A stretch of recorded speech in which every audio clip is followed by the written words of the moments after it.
Entre tes mains, tu tiens ton téléphone, celui que tu avais oublié en l'an 80 chez le praticien Lucius, plus précisément dans ses termes privés, en compagnie des 2 belles esclaves.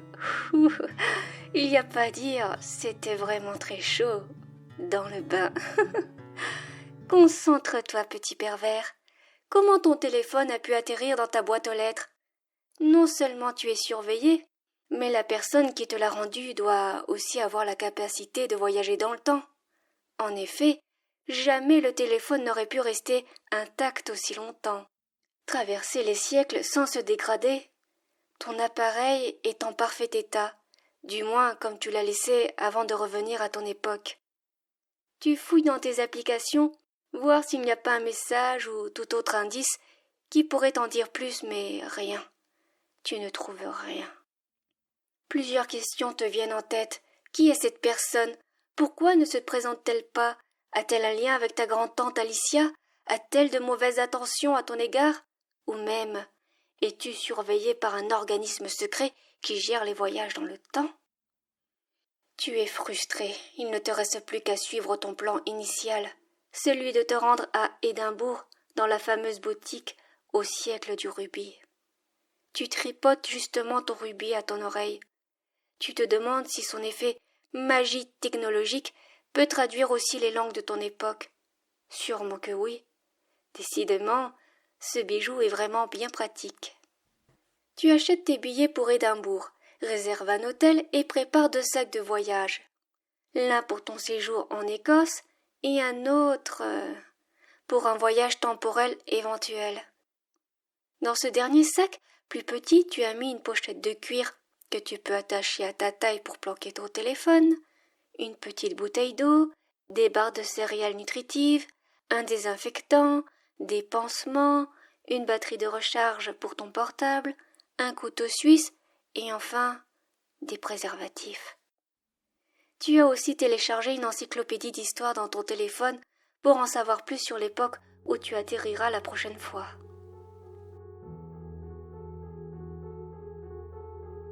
Le voyage s'est bien passé. Tu as quand même eu peur d'être téléporté dans le temps pendant le trajet.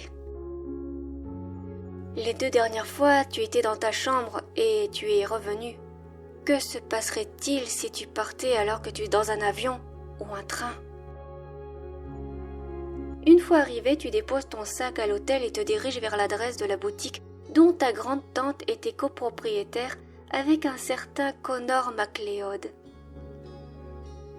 C'est assez étrange, mais tu as l'impression que depuis ton départ, tu es suivi. Tu repenses à ton téléphone que tu avais récupéré dans des circonstances mystérieuses.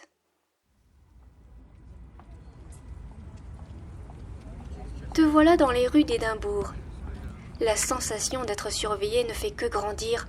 Cela t'angoisse. Tu vois l'enseigne de la boutique à quelques mètres lorsque tu ressens la fameuse onde qui précède un bond dans le temps. Oh là là là, non, pas là, pas en pleine rue. Tu regardes vite autour de toi pour te cacher lorsque tu sens une main t'attraper par l'épaule pour t'entraîner dans une ruelle sombre. Alors que tu es projeté en arrière dans le tunnel du temps, tu entends au loin « Tu n'es qu'un amateur. »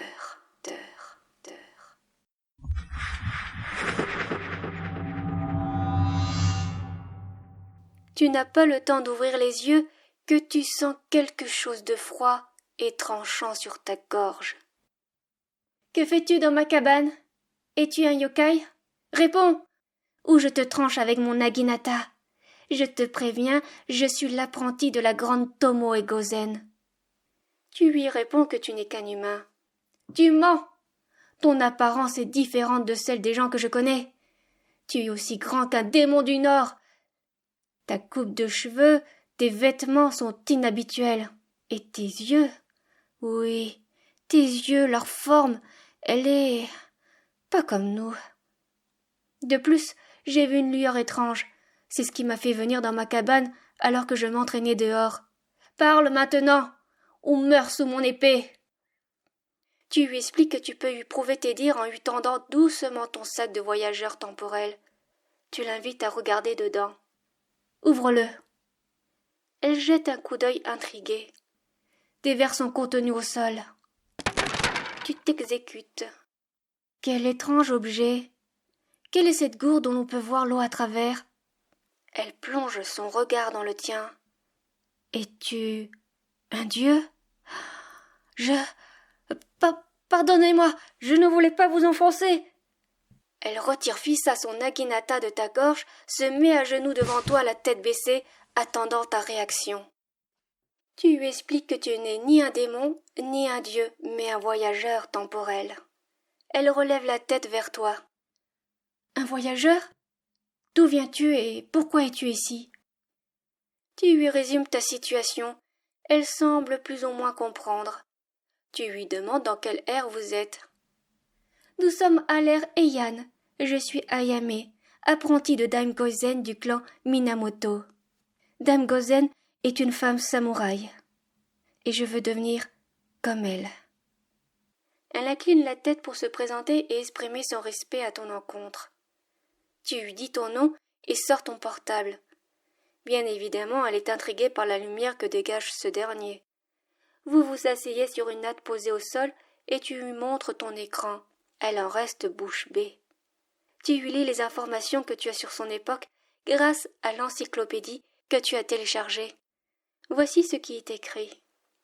L'ère Heian est souvent considérée comme une période de raffinement culturel.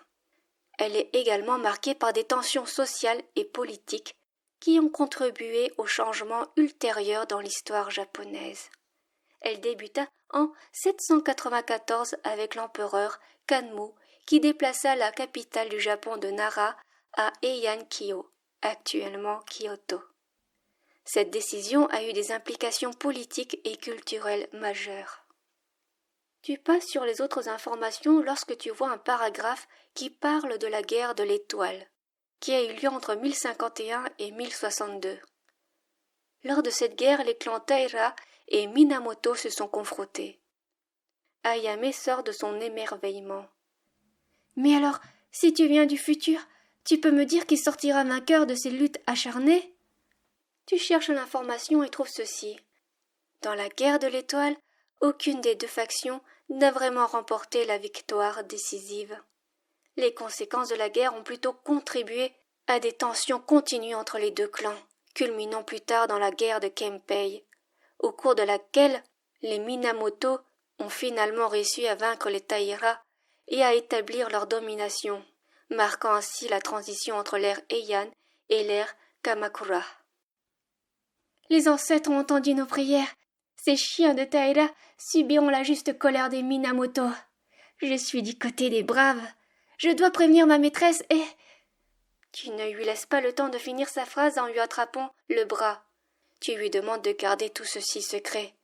Ce serait plus prudent pour elle, pour toi, pour le futur. Ton ventre se met à gargouiller. Tu es bien un humain. Tu as faim, voyageur?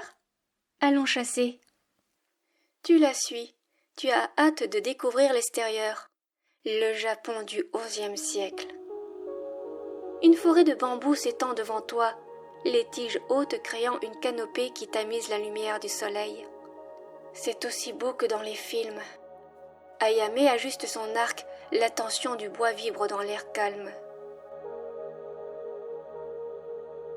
Soudain, un mouvement parmi les feuilles attire son attention aiguisée. Elle lève doucement son arc, fixant son regard sur un lapin qui se déplace furtivement entre les bambous.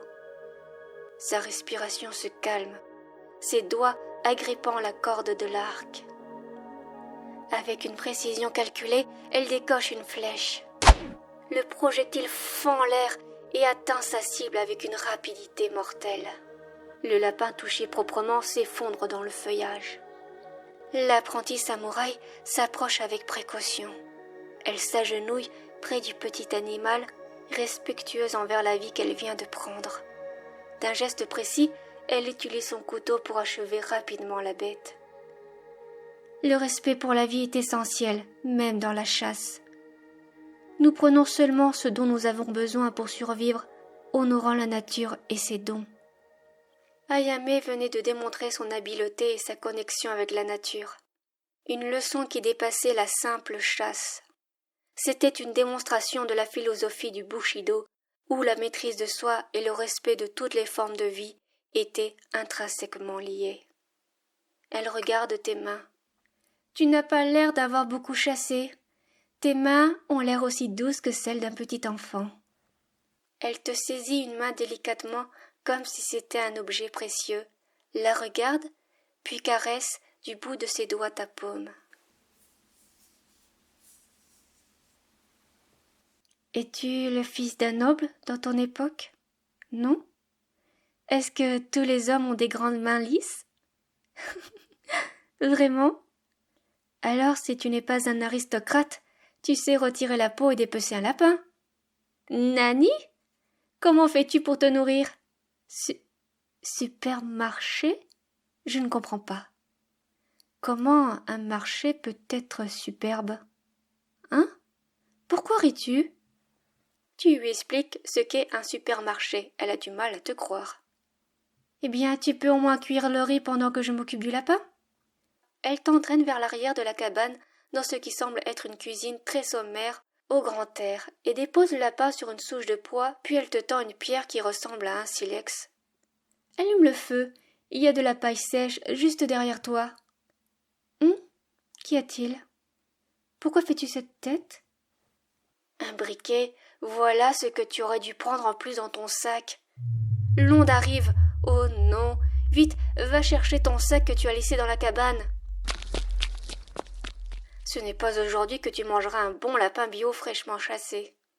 Tu as juste le temps de récupérer ton sac et de voir Ayame courir derrière toi quand tu es aspiré par le vortex temporel.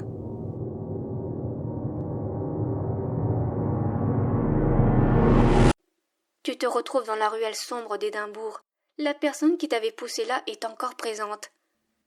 Elle te regarde du coin de l'œil en tirant une grande bouffée de cigarette. C'est pas trop tôt. Sérieusement.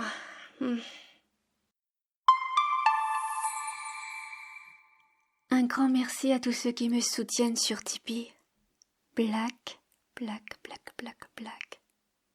Glad, Mav. Cross, Caster. Delivery ASMR. Gicolo, Colo. Neko, Toka. Nikal, Cal. Ulysse. Yuki.